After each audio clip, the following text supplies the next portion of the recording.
knocking you out like a lullaby. Hear that sound ringing in your mind. Better sit down for the show, 'cause I'm gonna show you how it's done. Whoever is doing the edits for the @the_Democrats social media page deserves a raise. Tonight was an extremely good night for Democrats, and it wasn't only just because of the victories, it was because of the margins of those victories. Cheryl for New Jersey governor, a race that was supposed to be a little too close for comfort, 13-point margin. Mamdani for mayor of New York, 8-point margin over Andrew Cuomo, and that's after beating him by 13 points in the primary. And Spanberger in Virginia, a 16-point margin, and this is a flip. There was a Republican governor before they just elected Spanberger. 16 points. And let's not forget the ballot measures. In Maine, question 2, prohibit pew-pew possession for people courts rule of threat?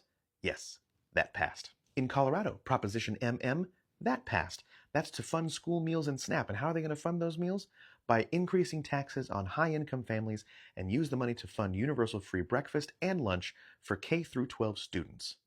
Passed. And Proposition 50, right here in California, it passed, and by a huge margin. Those are the big ones, to be sure, but there were also small Democrat victories all over the country tonight. 2 Democrats got elected to the Public Service Commission in Georgia. Those are statewide races, and no Democrat has held a seat on the Public Service Commission since the year 2000. It's been almost 25 years, and tonight, 2 Democrats got elected.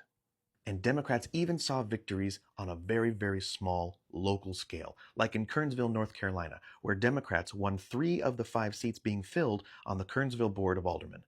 These are all important elections. These are all meaningful steps forward, regardless of how much media attention they may or may not get. So, remember how this feels. Remember how it feels to have this hard work pay off. Remember how much joy today brought you. And don't stop. Because yes, tonight, these victories, they feel good. They are incredible and they pack a punch, and they're telling, especially with the margins that we're producing.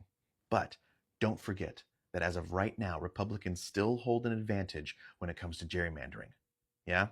If we want to take back the House and take back the Senate in the midterms in 2026, we have to overcome gerrymandering. We have to win with voter turnout, just like we did tonight. Everywhere. We need that state by state, county by county, if we're going to overcome this gerrymandered map. And that only works if we get everybody to the polls, if we get every voter excited about voting, if we get every voter involved in the process. Can you imagine the feeling we have tonight, amplified by a factor of 10?